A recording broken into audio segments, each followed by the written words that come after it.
What's up, everybody? Welcome to Podcast Now. I'm Alex, and in this video, I want to talk about the massive layoffs at PlayStation. So it finally happened, and not in like a positive, we were all like anxiously awaiting this. I mean, we were kind of awaiting it because all the signs were kind of there, and this is something I want to talk about in this video. I wonder if a lot of what we've seen over the past few months was just kind of part of this, meaning that maybe not too much happens after this post. Now, I'm sure a lot of people obviously are going to lose their jobs, and they give percentages and numbers, right? So 900 employees, 8% of the workforce, massive, absolutely massive. The London studio is the one that's being closed down. So there was, and this is why I bring that up, right? In the past, right, we had Naughty Dog developers, posting online saying that they were, whether their contracts ended and they weren't renewed or whatever. We saw that from Naughty Dog. We saw Media Molecule obviously suffered layoffs, right? The visual arts team, which is kind of a support team, but they might be making a full-on game. There's the rumors of Uncharted from them, right? We saw stuff from them. And so I guess what I'm building up to is a lot of this stuff we had already kind of seen. A lot of studios or people that work at those studios posting this. And I don't even remember if it was a rumor. I think it was kind of actually confirmed that there was going to be a studio closure. Somebody was going to get shut down. And a lot of people feared Media Molecule, including myself, because of how Dreams ended. And they also experienced layoffs, right? So it's like, all right, is it them? No, it's actually the London studio. But London studio was making, now they've made VR games, but they were making, from my knowledge and what people are reporting, right? The rumor was like a co-op kind of a medieval kind of thing. So that's not happening anymore. Obviously, studios shut down. And, there's a lot that was said in the blog post, kind of the highlights for me or the biggest things that I take away, right? So they talk about what they have been doing and will continue to do, right? And I guess I like it in some sense because they kind of do double down on what they're good at, right? Those single-player narrative-driven games.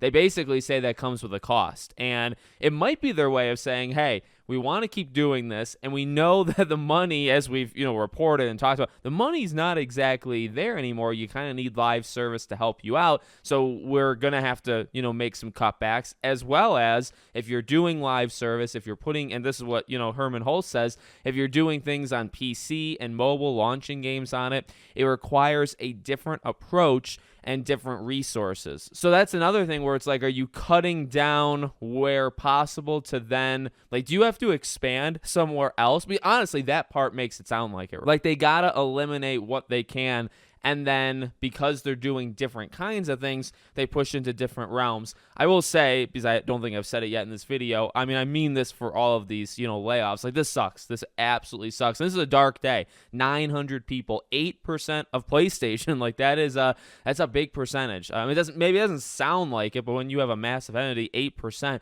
I mean, that's a good amount. And this affects kind of everybody, right? So, I mean, you have a studio closure, you have games being canceled, but they say, like, Naughty Dog's impacted, Insomniac's impacted. Now, again, like, we already knew that they were impacted, so I wonder if it's more from them or it's what was already reported, because the visual arts team is on that list too, right? They talk about the UK, Guerrilla Games is also impacted, right? So those are, and they make note of them, which to me maybe just says like they're the biggest studios, so we want to like name call them, like call them out and say, okay, just so everybody knows like they're losing people. But the way they talk, everybody, like I would imagine every studio that's owned by PlayStation, Firesprite, right, that's another one that they listed off, but I imagine teams that they didn't list off are also going to be hit. Like Santa Monica actually wasn't mentioned, but like I imagine a couple people, 900 people, you have to find that somewhere. So that really sucks, and I feel bad for these people. And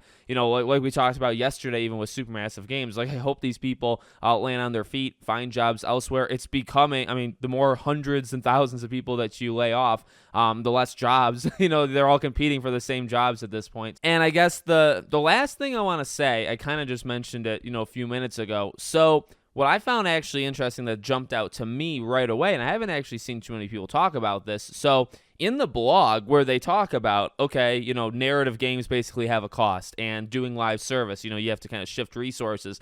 In that part, and when they talk about the layoffs specifically, they mention canceled games, and they say it plural. So it's not just one. So you think, okay, well, when you shut down a studio, right, the London team, well, you're going to lose. If they're making one game, you're losing that game. If they're making 2 games, I think they're only making 1 game. At least that's the rumor, right? So that game is gone. But they said plural. So this is another one where I wonder, like, well, here's the thing. Naughty Dog already announced The Last of Us, the multiplayer was canceled, right? Is that part of this? Because a lot of that stuff seems to be carryover stuff, right? They lose employees, they have people laid off. Now that's part of this. So like, does that carry over? And that game was canceled. Does that I guess news carry over into this blog post? If it does, it could just mean things like that. If it doesn't, then we actually have to start to wonder, what are these other games? Because it's more than one. And if you close a studio, you're losing 1 game, but you're not losing more than 1 game, right? So what are these other games that were canceled?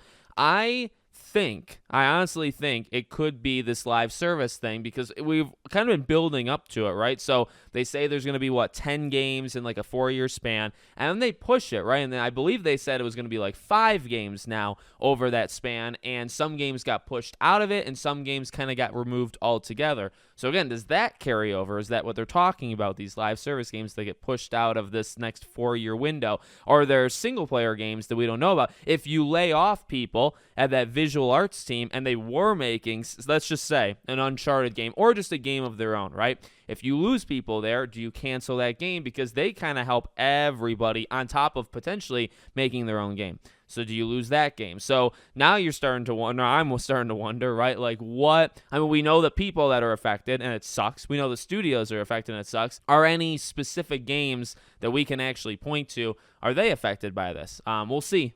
But dark day to just match, every Supermassive yesterday, Xbox, with 1,900 people a few weeks ago, right? So it doesn't stop. I mean, like, you imagine once each of these companies has a massive thing like this, I hope it's the end of it, right? Like when Microsoft or Xbox say, right? When you lose 1,900 people, and that's the gaming department, right? And then last year or 2 years ago, didn't they lose like 6,000 or whatever it was? So you already lose these massive numbers. You imagine that's it. Sony, you lose, 900, so 8%. It's almost 10% of your entire workforce. I mean, can you keep going? The answer is probably no, right? So it's like, all right, well, hopefully this is it. And it's super massive. You have a lot of these studios that lose 10, 20, 30, 40% of their team. I mean, like, it doesn't get lower than that unless you flat out, close the studios, right? So hopefully, I'm trying to look on the bright side because it is kind of depressing at this point with all these layoffs and all these people losing their jobs. Hopefully, this is just the end of it. And eventually, I was thinking about, no joke, I was thinking about this morning. This isn't forever. At least it shouldn't be, right? Like, these layoffs and these periods of, pulling back, it matches what's going on in the world. It matches what's going on in the economy. Things don't stay constant forever. So, and that, I don't know, maybe that's like the optimist. Maybe I no joke was thinking about that this morning, where it's like, all right, well, hopefully is this the end and they stop, doing it once they lay off this amount of people, but eventually there's a bounce back, and eventually you can start, and hopefully they do it slowly and smart, this time versus what they did back in 2020, slowly start to grow and expand where you believe, and that way you can start bringing more people in, right? So let me know what you guys think. Make sure, as always, you're subscribed to the channel, bell icon turned on, and I hope to see you all on the next one.